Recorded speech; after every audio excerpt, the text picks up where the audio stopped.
Hello students. In this module, you will learn about chapter 2 of biology, that is biological classification. The earliest classification was done by Aristotle. He used simple morphological characters to classify plants into trees, shrubs, and herbs. He also divided animals into two groups, those who possess red blood cells or red blood and those who did not. Linnaeus classified living world into two kingdoms, Plantae and Animalia. This system was used till very recently. This system does not distinguish between eukaryotic and prokaryotic, unicellular and multicellular organisms, and photosynthetic and non-photosynthetic organisms. Classification of plants and animals was easily done and was easy to understand, but a large number of organisms did not fall into either category. Hence, the two kingdom classification used for a long time was found inadequate. Besides gross morphology, a need was also felt for including other characteristics like cell structure, nature of wall, mode of nutrition, habitat, methods of reproduction, evolutionary relationships, etc. Classification systems for the living organisms have hence undergone several changes over the time. Let's learn about the five kingdoms classification. R.H. Whitaker, 1969, proposed a five kingdom classification. The kingdoms defined by him were named Monera, Protista, fungi, Plantae, and Animalia. The main criteria for classification used by him include cell structure, thallus organization or the body organization, mode of nutrition, reproduction, and phylogenetic relationships. All prokaryotic organisms were grouped together under kingdom Monera, and the unicellular eukaryotic organisms were placed in kingdom Protista. Kingdom Protista has brought together Chlamydomonas, Chlorella, earlier placed in algae within plants and both having cell walls, with Paramecium and Amoeba, which were earlier placed in the animal kingdom which lack cell wall. It has put together organisms which in earlier classifications were placed in different kingdoms. Thus, the living world, it comprises of five kingdoms: Monera, Protista, fungi, Plantae, and Animalia. Let's learn about each of the kingdom in detail. First one is kingdom Monera. Bacteria mainly comprises of the kingdom Monera. They are the most abundant microorganisms. They live in extreme habitats such as hot springs, deserts, snow, and deep oceans. Many of them live in or on other organisms as parasites. Bacteria are grouped under four categories based on their shape: the spherical coccus, the rod-shaped bacillus, the comma-shaped vibrio, and the spiral-shaped spirillum. You can see the shapes of these bacteria in the diagram shown. Some of the bacteria are autotrophic, that is, they synthesize their own food from inorganic substrates. They may be photosynthetic autotrophic or chemosynthetic autotrophic. The vast majority of bacteria are heterotrophs.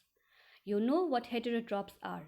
That is, they do not synthesize their own food but depend on other organisms or on dead organic matter for food. Monera is again of two types, Archaebacteria and Eubacteria. What are Archaebacteria? Let's see. These bacteria live in the most harsh habitats such as extreme salty areas, hot springs, and marshy areas. Archaebacteria differ from other bacteria in having a different cell wall structure, and this feature is responsible for their survival in extreme conditions. Methanogens are present in the gut of several ruminant animals such as cows and buffaloes, and they are responsible for the production of methane, that is a biogas, from the dung of these animals. Next one is eubacteria. There are thousands of different eubacteria or true bacteria. They are characterized by the presence of a rigid cell wall and, if motile, a flagellum. Some of these organisms can fix atmospheric nitrogen in specialized cells called heterocysts. Example, Nostoc and Anabaena. They play a great role in recycling nutrients like nitrogen, phosphorus, iron, and sulfur. Heterotrophic bacteria are the most abundant in nature. The majority are important decomposers. Many of them have a significant impact on human affairs. They are helpful in making curd from milk, production of antibiotics, fixing nitrogen in legume roots, etc. Some are pathogens causing damage to human beings, crops, farm animals, and pets. Cholera, typhoid, tetanus, citrus canker are well known diseases caused by different bacteria. Bacteria growth mainly by or it grows or it divides mainly by fission. That is, a cell it splits into two. Sometimes under unfavorable conditions they produce spores. They also reproduce by a sort of sexual reproduction by adopting a primitive type of DNA transfer from one bacterium to the other. You can see in this diagram how a bacteria divides. The mycoplasm are organisms that completely lack a cell wall. They are the smallest living cells known and can survive without oxygen, which means mycoplasm is the smallest living organism or the cell, okay, and it can survive without oxygen. Many mycoplasm are pathogenic in animals and plants. Next kingdom is kingdom Protista. All single-celled eukaryotes are placed under Protista members of Protista members. Protista are primarily aquatic. This kingdom forms a link with the others dealing with plants, animals, and fungi. Being eukaryotes, the Protistan cell body contains a well-defined nucleus and other membrane-bound organelles. You all know eukaryotes means these organisms have a well-defined nucleus. That means it has a nuclear membrane. The nucleus has a nuclear membrane and all organelles are membrane bound.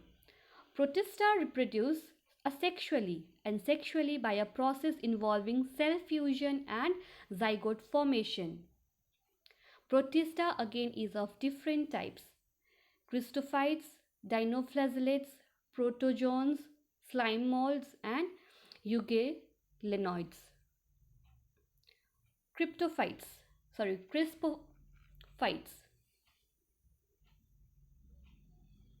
Chrysophytes group includes diatoms and golden algae. They are found in fresh water as well as in marine environments. They are microscopic and float passively in water currents. Example, plankton. Most of them are photosynthetic. Dinoflagellates. What are these? These organisms are mostly marine and photosynthetic. They appear yellow, green, brown, blue, or red depending on the pigment present in their cells. The cell wall has stiff cellulose plates on the outer surface. Most of them have two flagella. Very often, red dinoflagellates undergo such rapid multiplication that they make the sea appear red.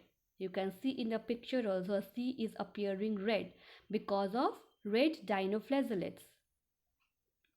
Toxins released by such large numbers may even kill other marine animals such as fishes. The third one is the euglenoids. Euglenoids are freshwater organisms found in stagnant water. Instead of a cell wall, they have a protein-rich layer called pellicle, which makes their body flexible. Though they are photosynthetic in the presence of sunlight, when deprived of sunlight, they behave like heterotrophs by predating on other smaller organisms. Interestingly, the pigments of euglenoids are identical to those present in higher plants, and the example is euglena. The other one is the slime molds. Slime molds are saprophytic protists or the protista. The body moves along decaying twigs and leaves engulfing organic material. Common example is Plasmodium. Protozoans. All protozoans are heterotrophs and live as predators or parasites. They are believed to be primitive relatives of animals. There are four major groups of protozoans. So the types of protozoans here. Amoeboid protozoans. These organisms live in fresh water, seawater or moist soil. They move and capture the prey by putting out pseudopodia. Pseudopodia means false fit, as in amoeba. Some of them, such as entamoeba, are parasites. The second type of protozoa are flagellated protozoans. The members of this group are either free-living or parasitic. They have flagella. The parasitic forms cause diseases such as sleeping sickness. Example, trypanosome. The third type of protozoan is ciliated protozoans. These are aquatic, actively moving organisms because of the presence of thousands of cilia. They have a cavity that opens to the outside of the cell surface, and the example of such kind of protozoa is Paramecium. The fourth type of protozoan is spirozoans. These includes diverse organisms that have an infectious spore-like stage in their life cycle. The most notorious is Plasmodium, that is malarial parasite, which causes malaria, which has a staggering effect on human population. In the next slide in the next video, we will learn about other kingdoms. Till now, kindly go through all the slides properly and then make a note of it and try to remember the characteristics of each type of kingdom that we studied. Thank you.